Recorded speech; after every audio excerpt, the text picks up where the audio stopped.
কেমন আছো? আশা করছি সকলেই ভালো আছো। হ্যাঁ, আমি জানি তোমরা ভালো আছো, আমিও ভালো আছি।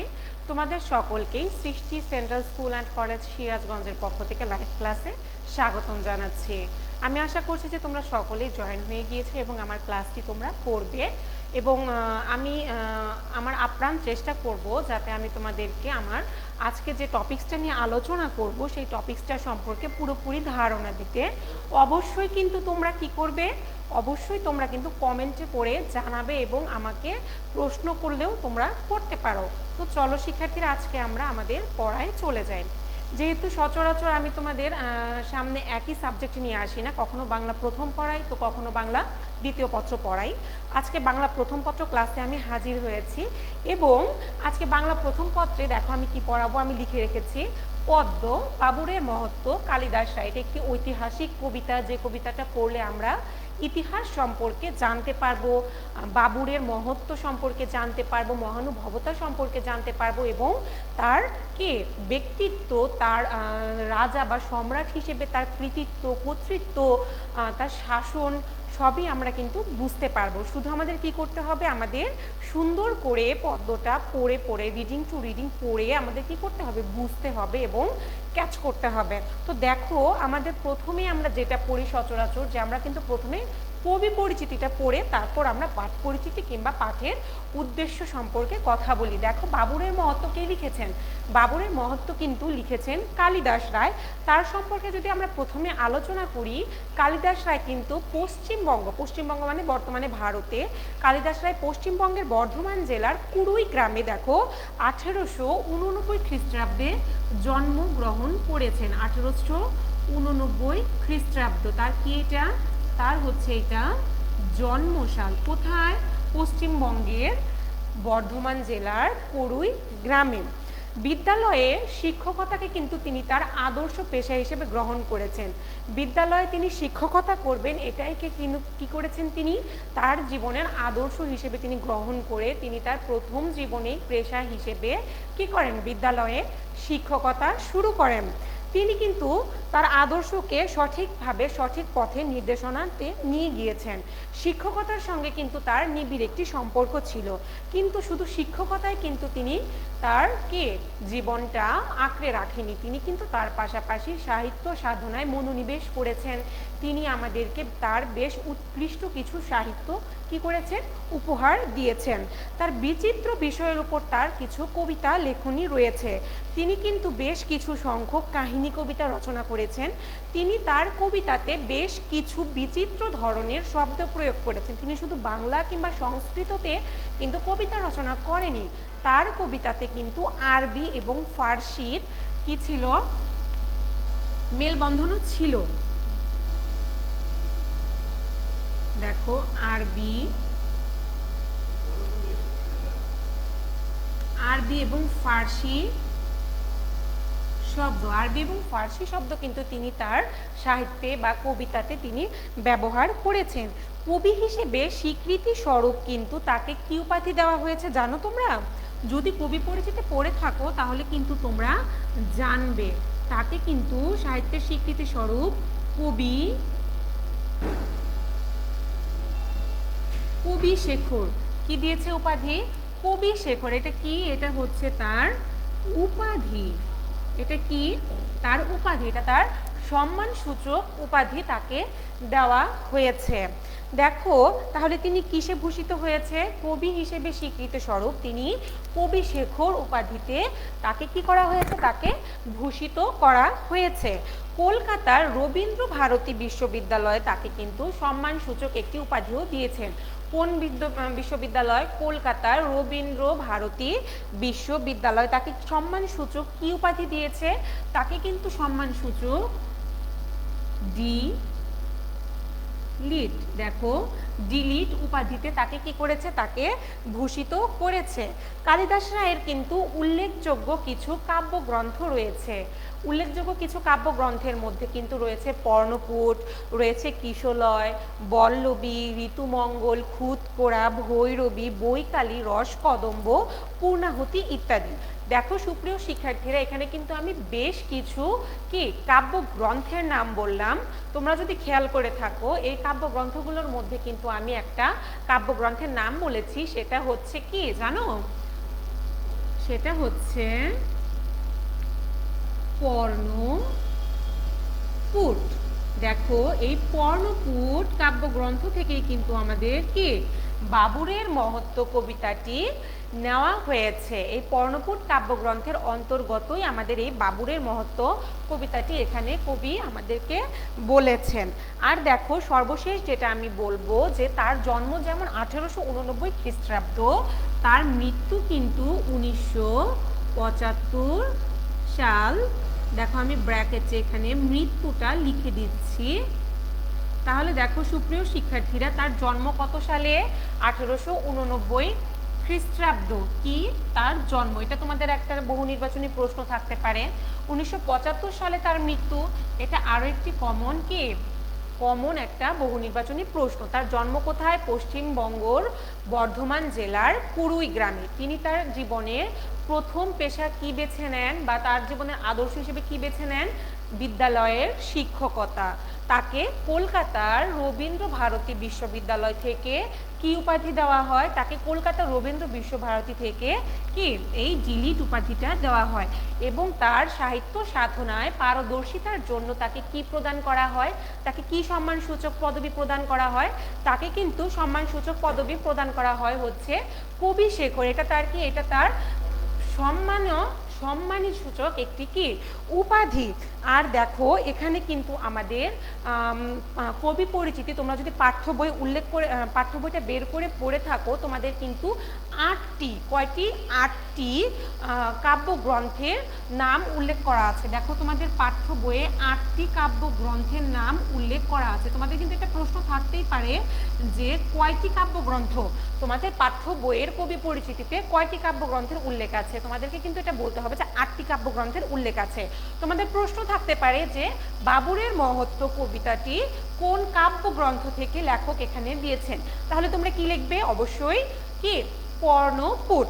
দেখো এখন যদি আমরা পাঠ পরিচিতি সম্পর্কে আগে একটু কথা বলি, তাহলে আমরা কি জানবো যে বাবুরের মহত্ব কবিতাটি কালিদাস রায়ের পর্ণপুট কাব্যগ্রন্থ থেকে নেওয়া হয়েছে। এই কবিতাতে কালিদাস রায়ের এই কবিতাতে কি মুঘল সম্রাট বাবুরের মহানুভবতার পরিচয় আমরা পেয়েছি। দেখো কবিতার নামই হচ্ছে বাবুরের মহত্ব, তাহলে অবশ্যই আমরা বুঝতে পারছি যে এখানে কি বাবুরের মহানুভবতার প্রকাশ পেয়েছে। এবং দেখো এতে তার মহৎ আদর্শ, মানবিক কিছু মূল্যবোধকে এখানে তুলে ধরা হয়েছে। ভারতবর্ষের মুঘল সাম্রাজ্যের প্রতিষ্ঠাতা হচ্ছে এই বাবুর। কে? এই বাবুর। রাজ্য বিজয়ের জন্য কিন্তু তার কি প্রজা সাধারণের হৃদয়ে তার আসনটাকে গেড়ে বসানোর জন্য কিন্তু তিনি যথেষ্ট চেষ্টা করেছেন। দেখো আমাদের এই পাঠ্য কবিতাতে কি কত লাইনের কবিতা তোমরা কি জানো? আমাদের কিন্তু এই বাবুরের মহত্ব 70 ছত্র। দেখো 70 ছত্র। অবশ্যই আমরা আমাদের এই লাইভ ক্লাসে হয়তো 70 ছত্রের কবিতাটি আমরা ধরে পড়ে বুঝতে পারবো না, হয়তো সময় স্বল্পতার কারণে, কিন্তু আমরা যদি এটার মূল কথাটা আলোচনা করি তাহলে কিন্তু অবশ্যই আমরা বুঝতে পারবো। প্রথমে আমি যেটা বলবো যে আমাদের বাবুরের মহত্বে কিন্তু উল্লেখযোগ্য 8টি চরিত্র বা স্থান, দুটোর সমন্বয়ে এখানে আমাদের 8টি চরিত্রের কথা উঠে এসেছে বাবুর, পাঠান বাদশাহ লোদি, পানিপথ, সংগ্রাম সিং, খানোয়ার প্রান্তর, কৃতঘ্ন দৌলত, আর হচ্ছে চিতোর এবং কে রণবীর চৌহান। দেখো বাবুর কে ছিলেন? ভারতের মুঘল সাম্রাজ্যের প্রতিষ্ঠাতা তিনি বাবুর ছিলেন। তার আসল নাম কি ছিল জানো? তার আসল নাম কিন্তু ছিল জহিরুদ্দিন মোহাম্মদ, এবং তাকে কিন্তু সমধিকভাবে পরিচিত ছিল সে বাবুর বা সিংহ নামে কিন্তু তাকে সমধিক পরিচিত বা ডাকা হতো। দেখো বাবুরের পাশাপাশি তাহলে তার আরো একটা নাম ছিল, সেই নামটা কি? তার এই নামটা হচ্ছে সিংহ। তাহলে জহিরুদ্দিন মোহাম্মদের পাশাপাশি তার নাম ছিল বাবুর, এবং কি পাশাপাশি আরো একটি নামে তিনি পরিচিত ছিলেন, সেটা হচ্ছে সিংহ। দেখো মাত্র 11 বছর বয়সে মধ্য এশিয়ার সমরখন্দের সিংহাসন তিনি আরোহণ করেন। ঠিক তেমনি যেমন তিনি 11 বছর বয়সে মধ্য এশিয়ার সমরখন্দ সিংহাসন আরোহণ করেন, ঠিক তেমনি তিনি কি করেছিলেন? অল্প বয়সের কারণে তিনি কিন্তু পর 2বার কি করেছিল? তার সিংহাসনটা হারিয়েছিল। তারপর তিনি নিজের দেশ ছেড়ে আফগানিস্তানের কি সিংহাসন তিনি দখল করলেন এবং তার পরবর্তীতে তিনি কি করলেন, তার পরবর্তীতে তিনি ইব্রাহিম লোদি মানে ভারতের শেষ পাঠান সম্রাট ইব্রাহিম লোদিকে পরাস্ত করলেন এবং তিনি কি করলেন, দিল্লি আসন অধিকার করে নিলেন।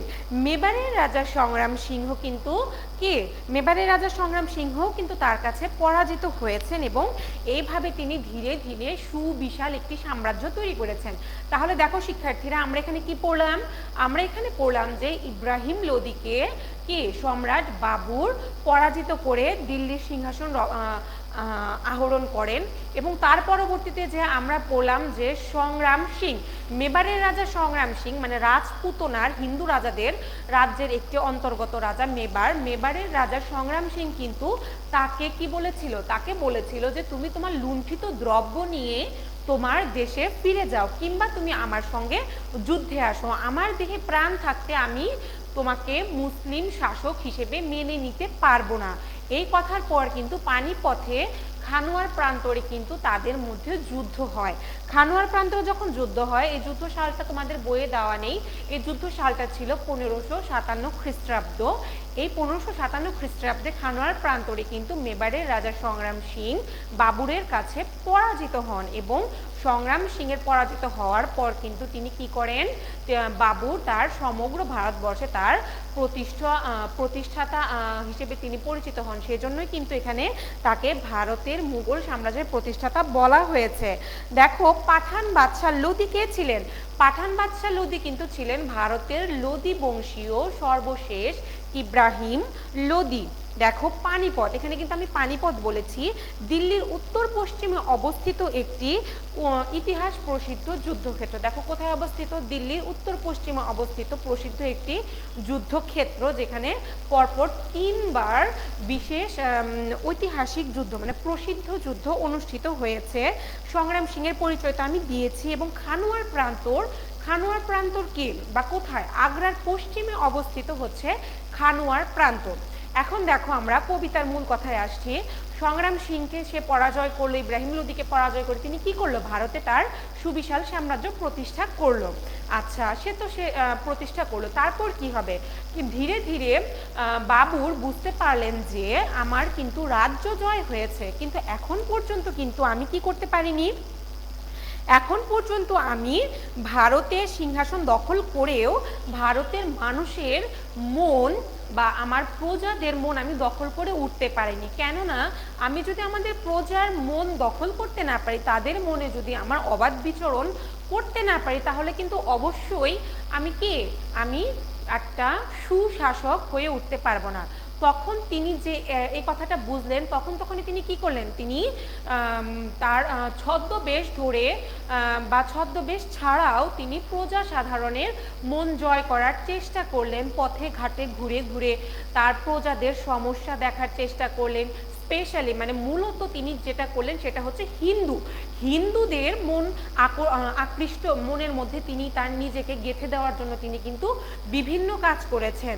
কেননা তার বিরুদ্ধে যারা ছিলেন তাদের মধ্যে কিন্তু মূলত ছিলই হচ্ছে রাজপুতরা এবং বিশেষত হিন্দু প্রজারা তাকে মেনে নিতে পারছিল না।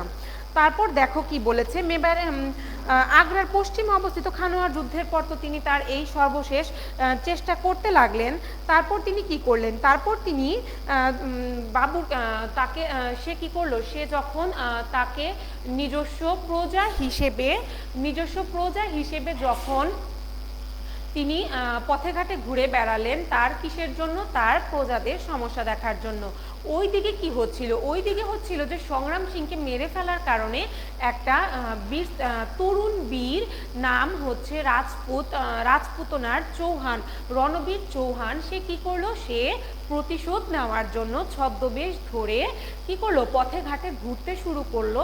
কেননা সে কি করবে, সে বাবুরকে হত্যা করবে। এই মনোবাঞ্ছা নিয়ে সে পথে ঘাটে জনসাধারণের মাঝে সে বাবুরকে খুঁজতে শুরু করলো। এমন সময় একদিন দেখে যে রাজপথে এক মত্ত হাতি মানে এক পাগল বিশাল মত্ত হাতি ছুটে আসছে। কারণ পাগলা হাতি, সে তো আমরা জানি যে পাগলা হাতি বা পাগল হাতি যদি ছুটে যায় তাহলে কিন্তু সে খুবই ভয়ানক হয়ে যায়, তার সামনে কে আছে সেটা কিন্তু হাতি খেয়াল করে না। এমন সময় রাজপথে পড়েছিল এক শিশু, ছোট শিশু যে উঠে যাওয়ার মতন ক্ষমতায় ছিল না। তখন সবাই দেখছে যে একটা শিশু পড়ে আছে আর একটা হাতি আসছে, অবশ্যই এখন এখানে একটা ভয়ানক কাণ্ড হবে, কিন্তু কেউ কিন্তু এগিয়ে গিয়ে শিশুটাকে বাঁচানোর চেষ্টা করলো না। এমন সময় এক বিদেশি তরুণ এসে কি করলো, শিশুটাকে বাঁচানোর উদ্দেশ্যে তার কাছে যেতে চাইলো, কিন্তু তখন তাকে কি করলো, সবাই বাধা দেওয়ার চেষ্টা করলো, কিন্তু সেই বিদেশি তরুণ কিন্তু সেই বাধা মানলো না। সে সমস্ত বাধা অগ্রাহ্য করে কি করলো, সে দৌড়ে মত্ত হাতির সুরের আঘাত সহ্য করেও সে কি করলো, সেই পথ শিশুটিকে, ছোট শিশুটিকে, অসহায় শিশুটিকে কোলে তুলে নিল এবং তাকে বাঁচালো।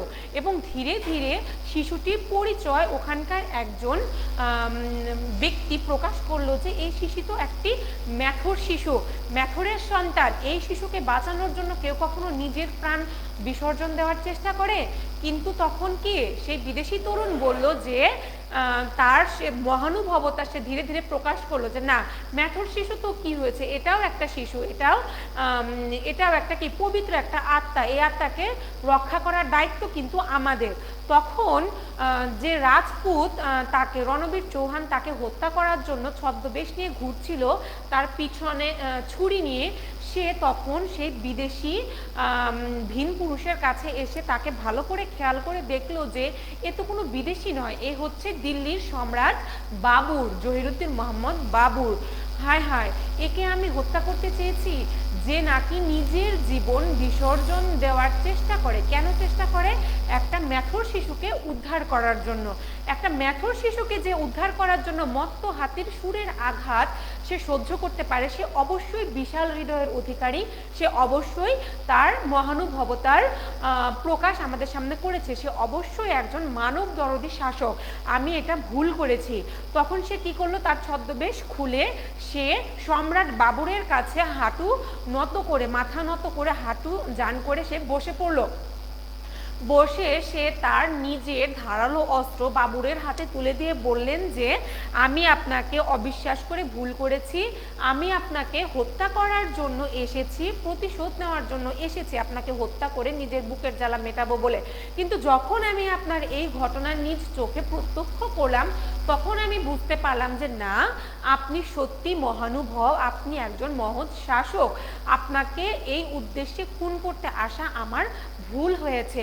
আপনি এই অস্ত্র নিন, এই অস্ত্র নিয়ে আপনি আমাকে হত্যা করুন, আপনি আমাকে আপনি আমাকে আমার উচিত শিক্ষা দিন, কেননা আমি আপনাকে হত্যা করতে চেয়ে বিশাল বড় ভুল করেছি।